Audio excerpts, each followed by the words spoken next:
आसाद साहब 2000 किलोमीटर हैदराबाद से चल के तेलंगाना से इसलिए नहीं आए कि उनको अपनी इज्जत में इजाफा चाहिए। अल्हम्दुलिल्लाह मेरा कायद 5 टर्म का मेंबर ऑफ पार्लियामेंट है। अल्हम्दुलिल्लाह एक अल्फाज बोल देता है तो पूरे टीवी की डिबेट हो जाती है।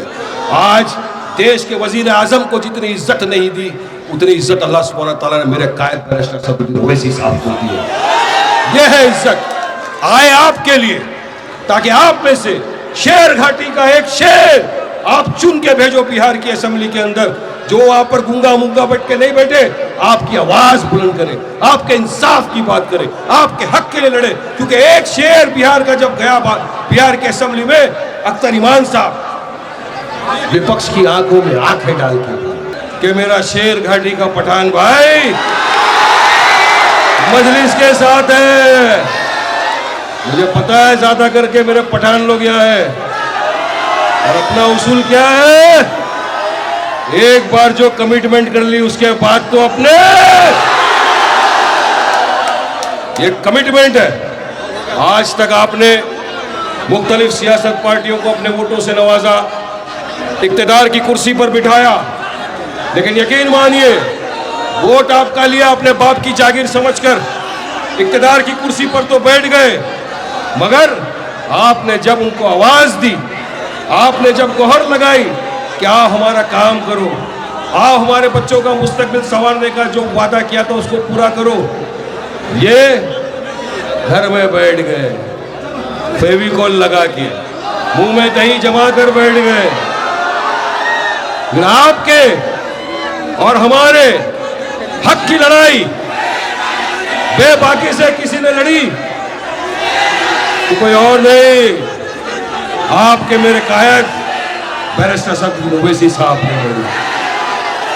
आज शेर घाटी की सरजमीन पे ये जो लोग आए हैं, ये चाहते हैं कि अब जहां भी बदलाव आए, अब शेर घाटी में भी मजलिस का परचम लहरा है, अब शेर घाटी के बच्चों को भी अच्छा स्कूल मिले, अच्छा कॉलेज मिले, अस्पताल मिले, इंजीनियरिंग कॉलेज मिले, मेडिकल कॉलेज मिले, यहाँ पर भी बच्चों को, बुजुर्गों को, महिलाओं को अच्छे रास्तों का अधिकार है वो मिले। इसलिए आपके पास एक विकल्प के तौर पर मजलिस इत्तेहादुल मुस्लिमीन आई है। ये मौका मत छोड़ना मेरे भाइयों, याद रखना मेरी बात को। ये मजलिस एक ऐसी वाहिद पार्टी है जो यकीन करके इस काम करने में, हमारा काम ही हमारी पहचान है। आपने देखा होगा 19 में हम चुनाव लड़े, 20 में 19 सीटों पर लड़े, 5 को कामयाबी मिली, लोगों ने दुआओं से नवाजा, मोहब्बतों से नवाजा, वोट दिया मजलिस को, वोट दिया असद ओवैसी साहब को, मगर कुछ चुनिंदा लोग, 4 लोग अपने ईमान का सौदा कर दिया और चले गए, कुछ चुनिंदा रुपयों की लालच में जाकर बैठ गए आरजेडी। याद रखो, तुम कहीं भी जाओ, ये बिहार की आवाम करारा जवाब देगी तुमको। 4 का 24 लाना है ना, एक होना पड़ेगा, मुत्तहिद होना पड़ेगा, इत्तेहाद पैदा करना पड़ेगा और एक साथ कांधे से कांधा मिलाकर लड़ना पड़ेगा। और विपक्ष की नींद हराम हो चुकी है। आपने देखा ये लोगों ने एक रैली निकाली थी, एक कथाकथित सेक्युलर पार्टियों ने, रैली है, लेकिन जब 24 तारीख को मजलिस इत्तेहादुल मुस्लिमीन बैरिस्टर असदुद्दीन ओवैसी साहब की क़यादत में, अख्तर इमान साहब की क़यादत में, जब हमारी सीमांचल न्याय यात्रा निकली, कारवान इंसाफ निकला, तो समझ में आ गया पूरे देश को और बिहार की जनता को, ये रैली नहीं, ये ओवैसी का पूरा सुनामी के सुनामी है, पूरा सुनामी था। हजारों नहीं लाखों की तादाद में लोग जुड़े, एक एक हमारी कॉर्नर मीटिंग ऐसा लग रहा था इस तरह की जन सैलाब, जनसभा उमड़ आई, क्योंकि लोगों को यकीन हो गया, लोगों को विश्वास आ गया, भरोसा आ गया कि आज हमारे बीच वाकई में देखो देखो कौन आया, वाकई में एक शेर है जो दहाड़ता है हमारे लिए इंसाफ की गुहार लगाता है।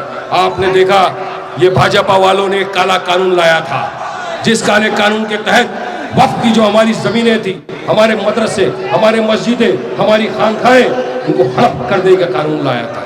ये तकाकदी सेक्युलर पार्टी खामोशी से देख रहे थे। भाई इनका क्या लेना देना, इनको तो इलेक्शन के टाइम पे आना है, अपना काम बनता, इलेक्शन के बाद भाड़ में जाए जनता वाला ही सब। लेकिन मजलिस बोली, मजलिस का आपका मेरा कायद बैरिस्टर सदरुद्दीन ओवैसी साहब जब पार्लियामेंट में बिल को पेश किया गया ये काले कानून के, सबके बीच में, सब विपक्ष के बीच में आंखों में आके डालकर उस काले कानून के बिल को तार तार करके फाड़ के फेंक दिया।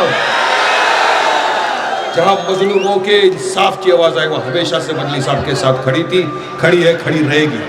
अब आपके हाथ में है फैसला करना। अगर आप चाहते हैं कि वाकई में आपकी भी आवाज पार्लियामेंट तक पहुंचे, बिहार की असेंबली तक पहुंचे, तो आपको अपने को जिताना है, अपने आप को। असद साहब 2000 किलोमीटर हैदराबाद से चल के तेलंगाना से इसलिए नहीं आए कि उनको अपनी इज्जत में इजाफा चाहिए। अल्हम्दुलिल्लाह मेरा कायद 5 टर्म का मेंबर ऑफ पार्लियामेंट है। अल्हम्दुलिल्लाह एक अल्फाज बोल देता है तो पूरे टीवी की डिबेट हो जाती है। आज देश के वजीर आजम को जितनी इज्जत नहीं दी, उतनी इज्जत अल्लाह सुब्हानहू व तआला ने मेरे कायद बैरिस्टर सदरुद्दीन ओवैसी साहब को दी है। यह है इज्जत आए आपके लिए, ताकि आप में से शेर घाटी का एक शेर आप चुन के भेजो बिहार की असेंबली के अंदर, जो वहां पर गूंगा मुंगा बैठ के नहीं बैठे, आपकी आवाज बुलंद करे, आपके इंसाफ की बात करे, आपके हक के लिए लड़े। क्योंकि एक शेर बिहार का जब गया बिहार की असेंबली में, अख्तर इमान साहब विपक्ष की आंखों में आंखें डाल के, वो लोग इन लोग बोलते हैं ना, एक है क्या करेंगे, 10 आए तो क्या करेंगे। अरे सुनो, वारिस पठान क्या बोलना चाह रहा है, सियासत में गिनतियां भेड़ बकरियों की होती है, शेरों की नहीं। अकेला बिहार का शेर बिहार की असेंबली में भारी पड़ा, अकेला हैदराबाद का शेर पूरे पार्लियामेंट के अंदर विपक्ष को भारी पड़ गया। आंख में आंख डाल के जवाब देने की ताकत मजलिस इत्तेहादुल मुस्लिमीन में। अब आपको फैसला करना है, आपके पास फैसले के लिए बहुत कम वक्त बच गया है। इतने बरसों में हमने इत्तेहाद नहीं किया, मुत्तहीद नहीं हुए, सफों में दरार दी की। जो आया वोट दे दिया उसको, जो आया अपने पास मांगा मैं तेरा ये काम कर दूंगा, हमने भरोसा किया। पठान लोग हैं, भरोसा किया, चल भाई दे दिया तेरे को भी वोट।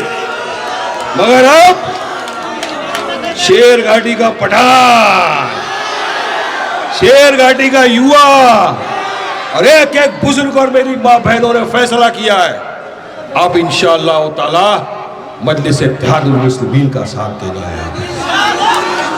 एक शेर को ऐसे जिता के भेजो जो आपका काम करे। मैं जानता हूँ तमाम मेरे कायद बैरिस्टर सदरुद्दीन ओवैसी साहब को सुनने के लिए बेताब है, मैं भी सुनना चाहता हूँ। इसके बस इतना आपसे कहता चलूंगा, इत्तेहाद पैदा करिए, मुत्तहीद हो जाइए, एक हो जाइए।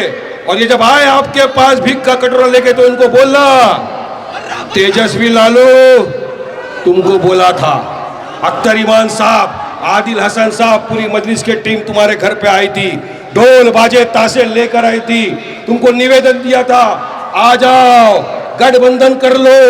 6 सीट मांगी थी, सिर्फ 5 तो हमारे एमएलए थे ही एक्स्ट्रा। कहा था तुमको लालू तेजस्वी अपने कानों को खोल, नहीं तो फट जाएगा तेरा एमवाई समीकरण का झूठा फूल, और अब भाड़ में जाओ। कोई नहीं है, मजलिस पूरी ताकत के साथ, पूरी मजबूती के साथ इंशाअल्लाह ताला पूरे बिहार में चुनाव लड़ेगी इंशाअल्लाह। और मुझे यकीन है कि आप मुत्तहिदा तौर पर इत्तेहाद का सबूत देंगे और मजलिस की ताकत को मजबूत करेंगे, बैरिस्टर सदरुद्दीन ओवैसी साहब के हाथों को मजबूत करेंगे। और मजलिस के उम्मीदवार जहां कहीं भी खड़े होंगे पूरे बिहार में, आप पूरी तादाद में उतर कर आएंगे और पतंग छाप को वोट लगाएंगे। पतंग छाप पे वोट देंगे ना,